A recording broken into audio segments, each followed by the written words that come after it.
Mohon maaf sebelumnya Pak Yudi mengganggu waktunya Pak Adi yang sedang mengajar ya. Jadi Pak Yudi tujuannya adalah mau wawancara atau diskusi lah begitu terkait pembelajaran yang telah Pak Adi ajarkan waktu kemarin tentang RPP berdiferensiasi ya. Nah kira-kira langsung saja ya. Untuk mempersingkat waktu, boleh sedikit diperkenalkan sama teman-teman atau pemirsa begitu, dan nama kemudian mengajarnya di kelas berapa? Baik, perkenalkan nama saya Adi Maulana SPD. Saya melakukan pembelajaran di kelas 5 dengan tema yaitu mengenai lingkungan sekitar, yaitu di subtema yang ketiga, yaitu di pelajaran bahasa Indonesia dan juga ilmu pengetahuan. Cukup ya.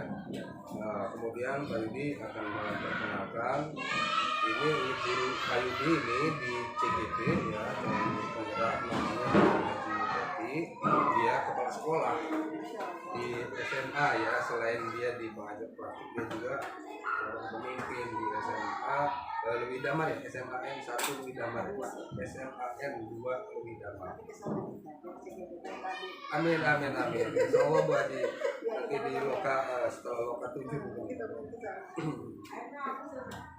Oke, bagaimana perasaan Pak Adi setelah kemarin itu menyampaikan pembelajaran kepada siswa?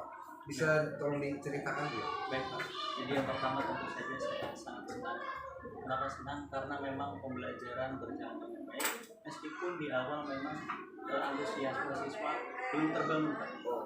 Mungkin karena kondisi dari rumah masih kurang stabil Pak, makanya di awal saya coba melakukan ice breaking salah satunya, supaya semangat siswa ini tumbuh, dan juga ketika melakukan pembelajaran semangat siswa itu naik dan juga stabil Pak tentunya.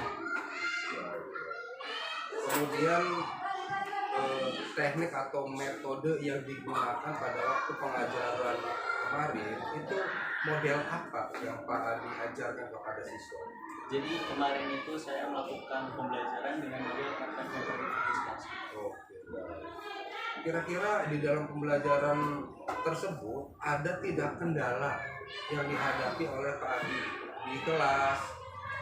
Ya, jadi kendala yang paling saya fokuskan tentunya yang pertama mengenai kondisi dan juga semangat siswa. Karena di awal memang semangat siswa ini belum begitu stabil. Karena mungkin kondisi dari rumah yang awalnya ngantuk, yang awalnya memang belum terlalu semangat, makanya ketika di awal saya coba tumbuhkan, dan juga memang alhamdulillah berhasil. Ketika kita mulai pembelajaran, anak-anak mulai semangat untuk melakukan pembelajaran tersebut. Oke, baik. Kemudian kendala dari Pak Adi sendiri sebagai guru ketika mengajar di kelas, kira-kira mulai dari persiapan dan lain-lain, ada tidak? Kalau untuk kendala sendiri yaitu mengenai medianya Pak. Oh, media. Medianya masih sangat terbatas. Media apa itu? Medianya karena kemarin saya menggunakan RPP berdiferensiasi dan juga menggunakan PowerPoint Pak. Ya. Tentunya saya harus membutuhkan laptop dan juga sound system. Okay. Sound system agar anak-anak ini mendengar apa yang disampaikan oleh guru untuk melakukan pembelajaran, dan juga tentunya anak-anak juga supaya antusias Pak. Jadi yang perlu saya garis bawahi yaitu mengenai medianya. Sound system ini kadang bermasalah Pak. Mungkin itu baterainya sering mati ataupun yang lainnya, itu yang ada saja begitu. Betul itu yang menjadi kendala. Mungkin kejadiannya tidak terduga ya. Betul. Nah kemudian tujuan pembelajaran yang tadi disampaikan kepada siswa oleh Pak Adi tersebut sesuai tidak dengan rencana apa yang Pak Adi sampaikan kepada siswa? Alhamdulillah tujuannya sampaikan dengan baik, dan juga siswa ini mengaplikasikannya sesuai dengan passionnya masing-masing Pak. Karena setelah saya observasi, tidak semua siswa mempunyai minat dan juga bakat yang sama. Ada yang memang minatnya di media audio ataupun visual dan juga kinestetik.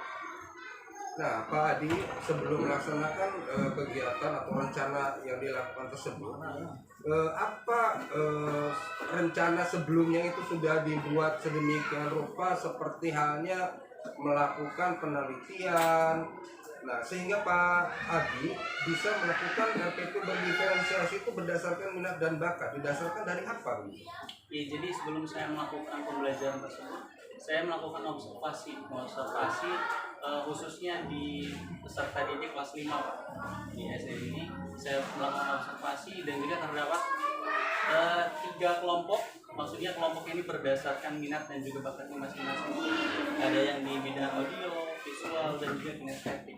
Jadi totalnya 20 siswa bagi 3 kelompok. Oh begitu. Jadi Pak Adi sebelumnya sudah melakukan pengamatan terlebih dahulu begitu. Oke. Kemudian setelah Pak Adi melakukan aksi tersebut, kira-kira ada tidak kepuasan tersendiri lah? Wah, saya ini sebagai guru ini sudah melaksanakan RPP berdiferensiasi begitu. Tentu saja saya sangat senang Pak, karena setelah saya melakukan pembelajaran menggunakan RPP berdiferensiasi ini, minat yang awalnya memang belum muncul karena awalnya cuma menggunakan pembelajaran yang begitu-begitu saja. Setelah saya mencoba menggunakan RPP berdiferensiasi ini, maka muncullah minat siswa yang mungkin selama ini terpendam. Oh iya. Mungkin yang awalnya memang bakat siswa ini jago di hal bercerita, jago di hal menggambar ataupun yang lainnya. Setelah melakukan RPP ini, saya justru mengetahui hal tersebut. Oh begitu. Kemudian kira-kira kalau kendala tadi sudah ya, harapan ke depan nih Pak Adi. Harapan ke depan supaya pembelajaran tidak hanya menggunakan teknik ataupun cara satu saja Pak.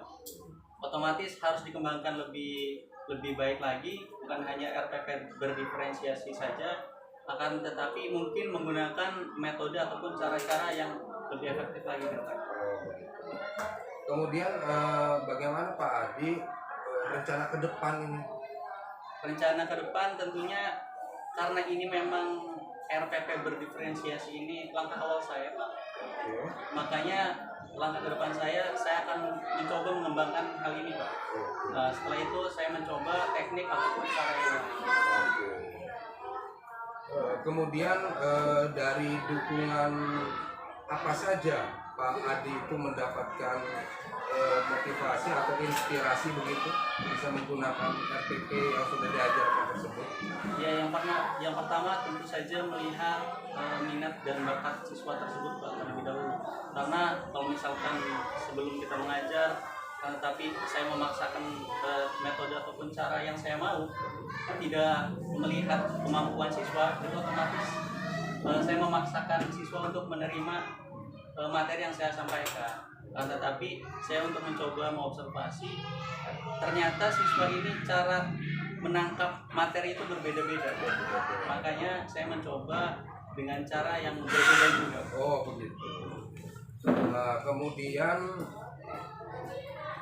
Pak Adi itu kan sudah bisa ya menerapkan RPP berdiferensiasi. Harapan untuk teman-teman ya, semoga kita semua mencoba teknik dan juga cara yang lebih baru untuk menciptakan hal-hal baru tentunya, supaya siswa ini lebih mudah untuk menangkap materi pembelajaran yang disampaikan oleh guru tersebut. Sepertinya diskusi kita sudah cukup ya Bu Haji ya. Kemudian ada lagi nih tambahan, cara penilaiannya bagaimana? Cara penilaian pada waktu yang lalu begitu. Baik, cara penilaiannya tentu saja saya pribadi berbeda Pak. Yang pertama tadi itu ada pengelompokan Pak. Pengelompokan ini bukan berarti mendiskriminasikan Pak ya. Akan tetapi karena minatnya berbeda, tentu saja saya menggunakan penilaian yang berbeda juga Pak. Untuk audio berbeda, visual dan juga kinestetik Pak.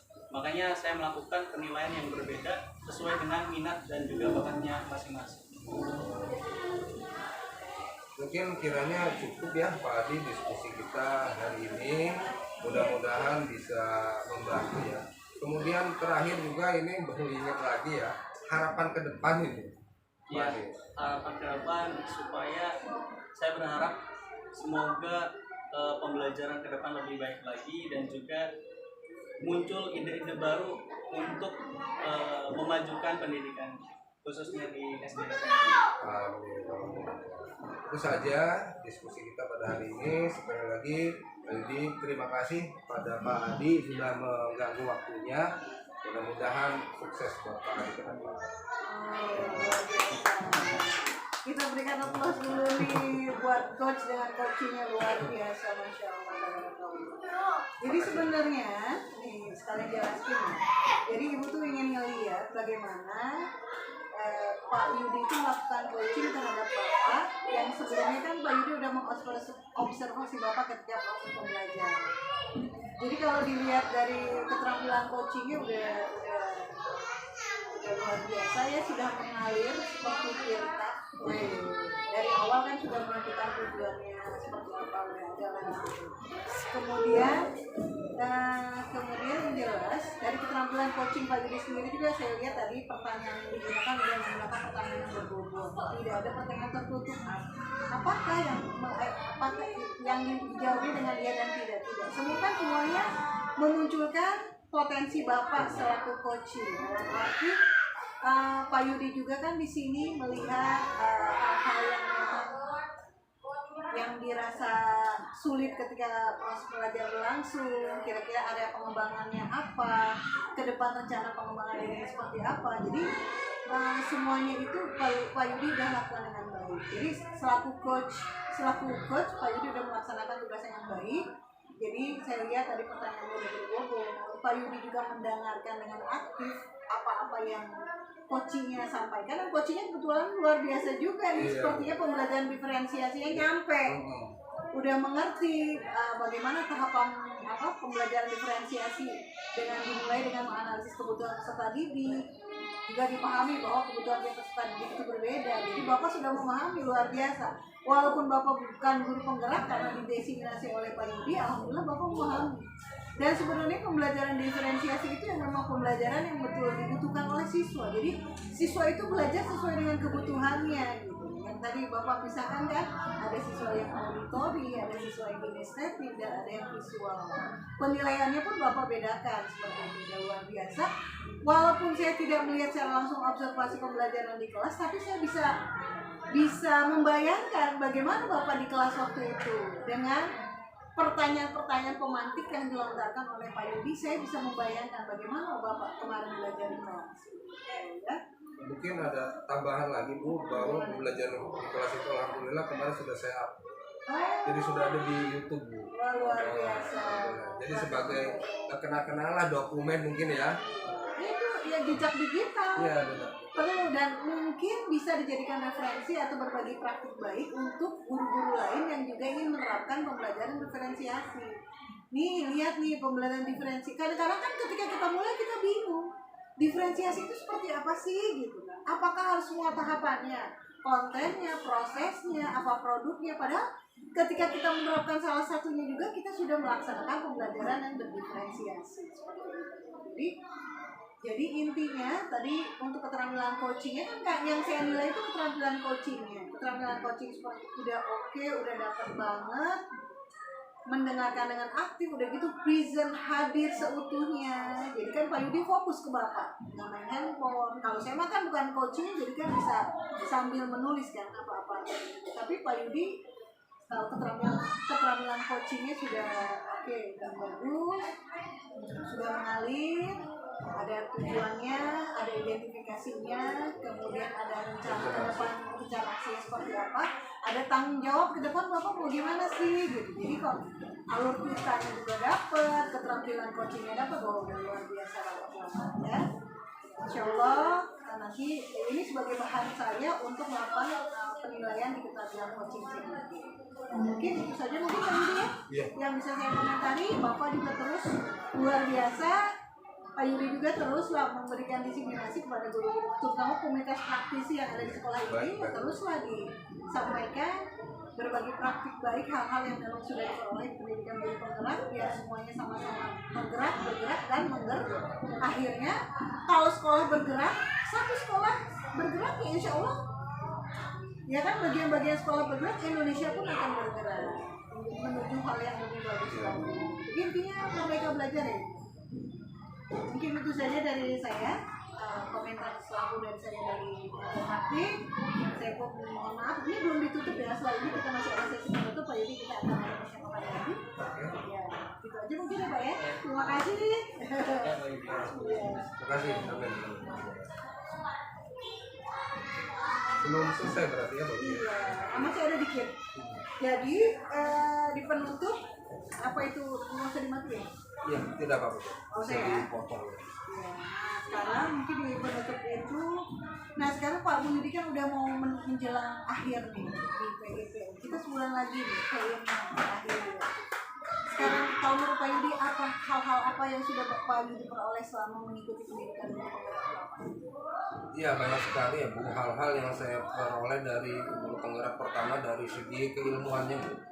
Sebelumnya ada juga yang sudah melaksanakan karena tidak tahu dari segi keilmuan ya, maka kurang memperdalam seperti itu.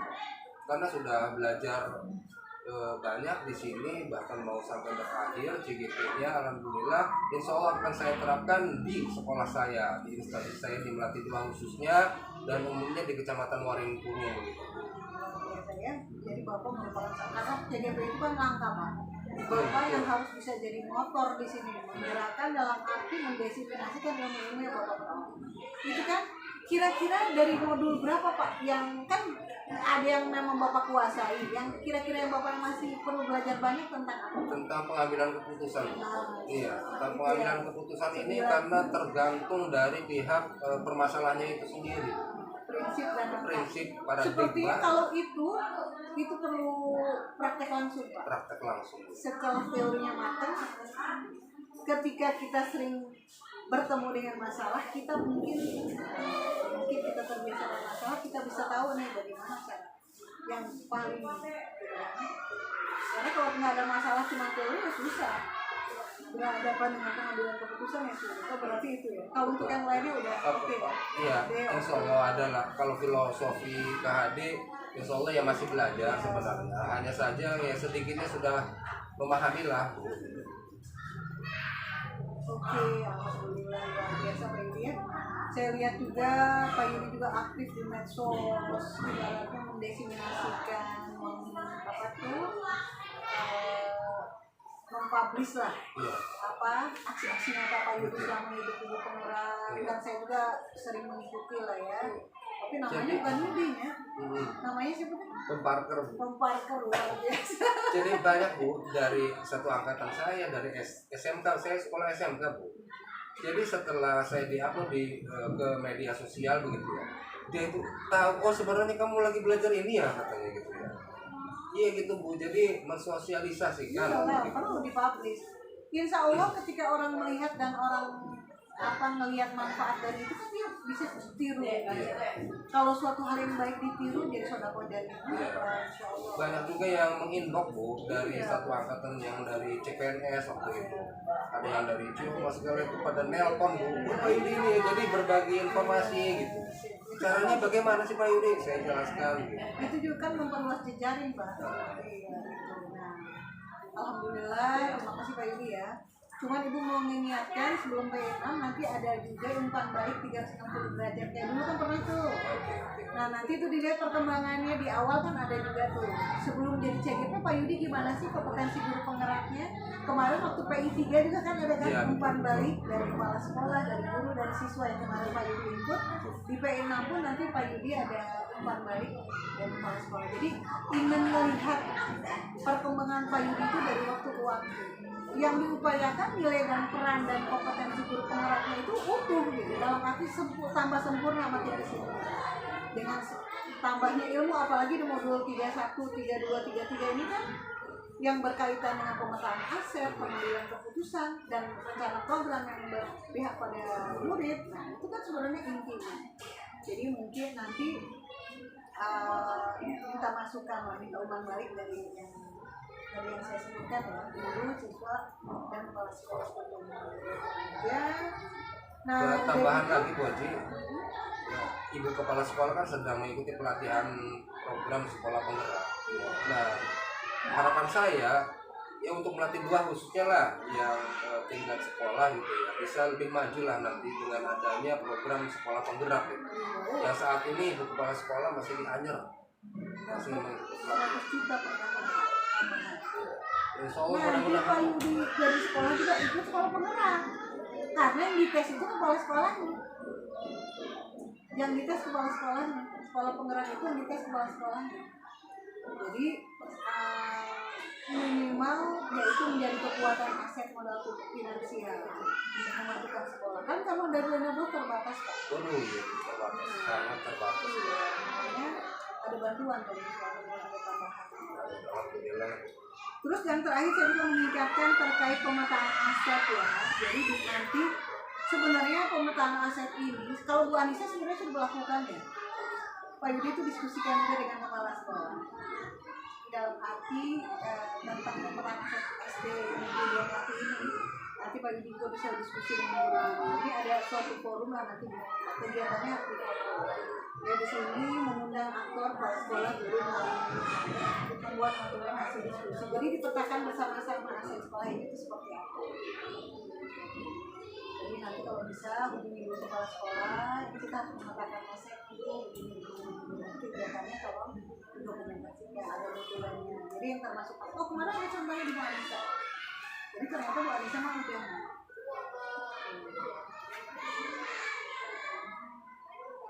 jadi mengumpulkan hasil pemetaannya seperti apa. Sebenarnya Pak Yudi udah ada ya. Cuma ada prosesnya begitu Pak Yudi, harus diskusi dengan kepala sekolah, dengan guru.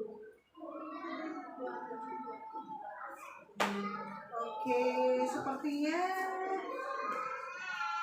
kegiatan pendampingan kita cukup Pak Yudi. Ada hal-hal yang ingin ditanyakan? Gimana perasaannya Pak Yudi hari ini setelah saya dampingi?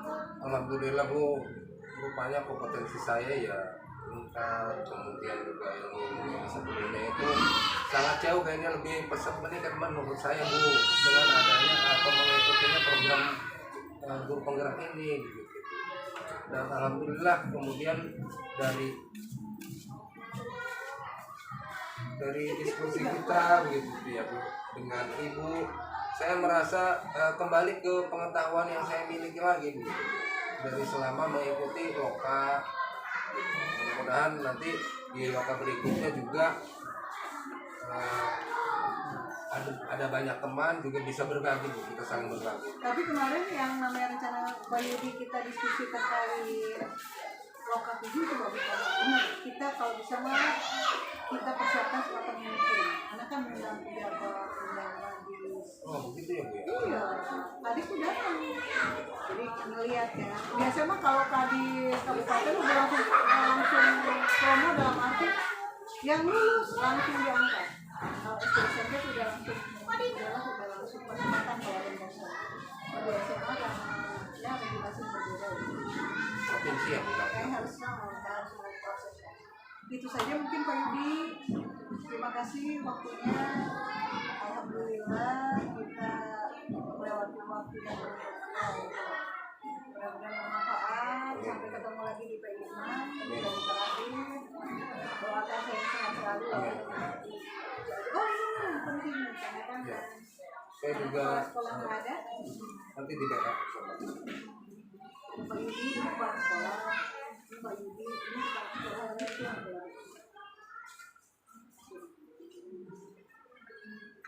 Saya juga mengucapkan banyak terima kasih sudah dikunjungi oleh Ibu Haji sebagai pengajar praktik. Mudah-mudahan apa yang ilmu saya dapatkan dari Ibu dan juga dari teman-teman CGP yang lain bisa saya terapkan di SD Melati 2 khususnya. Dan mohon maaf apabila dalam hal penyambutan kemudian wah enggak, ini Masya juga Allah. Sebenarnya ini mah udah merupakan suatu tugas tanpa begini pun harusnya udah luar biasa. Ini udah merupakan suatu apresiasi yang saya ibaratnya saya apresiasi Pak Yudi, terima kasih banyak. Sebenarnya nggak usah repot-repot. Sebenarnya ini udah tugas saya diberikan tugas oleh PGP menyampaikan ini. Ya, jadi nggak ada tugas dari teman Iya. ya. Amin.